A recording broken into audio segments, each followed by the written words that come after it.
Selamat pagi, saya Anyek Christopher dari kelas 6B. Hari ini ingin menjelaskan materi administrasi pembangunan tentang pembaruan dan pembangunan administrasi. Ya, saya mulai. Membangun sistem administrasi tradisional menjadi sistem administrasi modern yang mampu menyelenggarakan pembangunan merupakan salah satu tujuan dari administrasi pembangunan. Tingkat perkembangan administrasi di negara berkembang dipengaruhi berbagai faktor yang disebut sebagai lingkungan administrasi, meliputi A. Politik. Politik yang dianut berterkaitan antara administrasi dengan pemegang kedaulatan dan kekuatan politik. Partisipasi masyarakat dalam proses politik, keterbukaan dan kebebasan mengeluarkan pendapat, kedudukan dan kekuatan hukum. B. Dilihat dari sistem ekonomi yang dianut. Apakah ada ekonomi pasar atau ekonomi yang didominasi oleh pemerintahan? Tingkat pertumbuhan, stabilitas ekonomi, serta penguasaan ilmu, pengetahuan, dan teknologi. Sosial. Banyak indikator yang telah dikembangkan di bidang pendidikan, seperti tingkat partisipasi pendidikan di berbagai jenjang pendidikan, bidang kesehatan seperti usia harapan hidup, tingkat moralitas ibu yang melahirkan atau bayi yang dilahirkan, derajat gizi masyarakat. Menurut Hendy, ada 5 ciri administrasi yang indikasinya ditemukan secara umum di negara berkembang, yakni 1. Pola dasar administrasi negara bersifat jiplakan daripada asli. 2. Birokrasi di negara berkembang, kekurangan sumber daya manusia terampil untuk menyelenggarakan pembangunan. 3. Birokrasi lebih berorientasi kepada hal-hal lain daripada mengarah pada yang benar-benar menghasilkan. Dengan kata lain, birokrat lebih berusaha mewujudkan tujuan pribadi dibandingkan pencapaian sasaran program. 4. Birokrasi di negara berkembang seringkali bersifat otonom, artinya lepas dari pengawasan masyarakat. Ada 6 pembaruan atau pembangunan administrasi, meliputi 1. Privatisasi dan konproduksi. Privatisasi merupakan pergeseran dari usaha yang dilakukan atau dimiliki oleh pemerintahan ke swasta. Sebagai hasilnya, akan berkurang kecenderungan membesarnya peran pemerintah, pengadilan negara, dan anggaran pemerintahan. Selain itu, sering ada kebutuhan untuk melindungi atau memberi subsidi kepada kalangan masyarakat berpenghasilan rendah, sehingga ditempuh jalan tengah antara ketertiban penuh pemerintahan dengan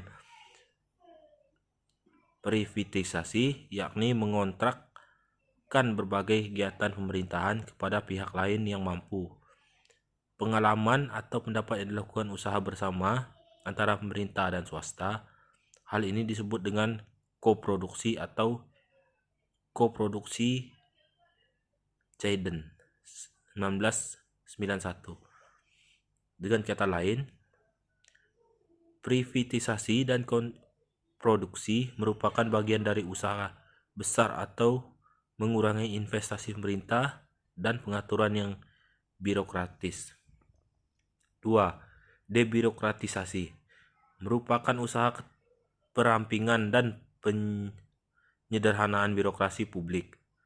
Debirokratisasi meliputi penyempurnaan dalam pengambilan keputusan dan kebijakan publik. Perampingan organisasi pemerintahan, peningkatan produktivitas, penyederhanaan pola perizinan, desentralisasi pelayanan publik, dan banyak hal lain yang dilakukan untuk membuat birokrasi menjadi makin efisien dan efektif dengan kinerja yang tinggi. 3. Reorganisasi. Salah satu kunci dalam reorganisasi adalah desentralisasi. Pendelegasian wewenang dan tanggung jawab disampaikan ke tingkat yang paling dekat dengan masyarakat, sangat penting dalam kehidupan masyarakat modern yang dinamis dan penuh perubahan. Untuk itu, aparat birokrat di lapisan bawah harus diberdayakan. 4. Perubahan sikap birokrasi. Pembaruan dan pembangunan administrasi memerlukan perubahan sikap mental dari birokrasi. Patologi birokrasi di berbagai negara berkembang menunjukkan adanya kecenderungan mengutamakan kepentingan sendiri atau self-serving, mempertahankan status quo dan resisten terhadap perubahan, cenderung terpusat, dan dengan wewenang yang besar seringkali memanfaatkan kewenangan untuk kepentingan sendiri. Oleh karena itu, ada beberapa unsur yang harus diterapkan antara lain. Birokrasi harus membangun partisipasi masyarakat. Pengalaman banyak negara menunjukkan bahwa untuk hasil pembangunan, partisipasi rakyat amat diperlukan. Partisipasi di sini harus dilandasi oleh kesadaran bukan karena keterpaksaan. Birokrasi hendaknya berorientasi kepada yang kuat, tetapi harus lebih kepada yang lemah dan kurang berdaya. Peran birokrasi harus menggeser dari mengendalikan menjadi mengarahkan dan memberi menjadi memberdayakan. Mengembangkan keterbukaan dan bertanggung jawab.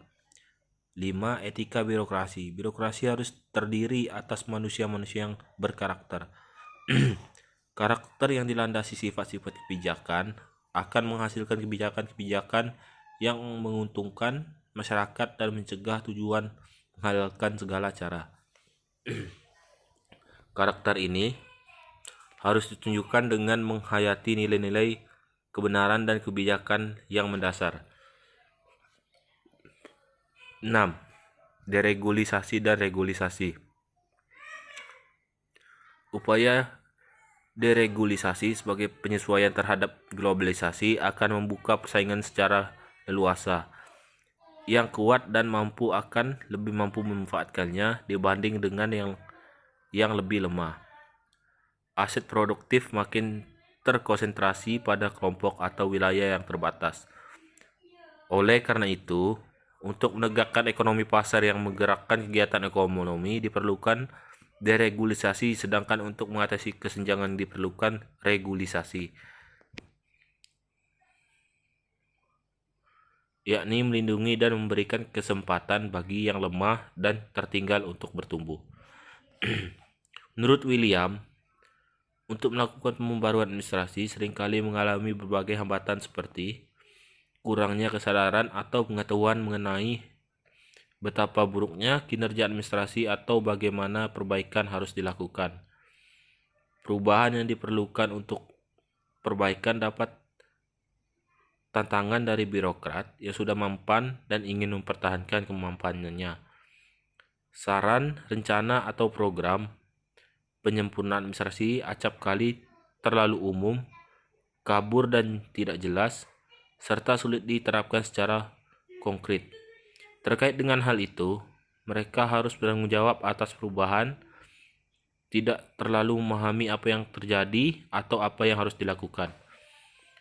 Kegagalan sebelumnya menyebabkan keputusan atau sikap acuh tak acuh karena menganggap apapun yang diusahakan tidak juga akan berhasil. Sekian penjelasan saya tentang materi ini. Terima kasih.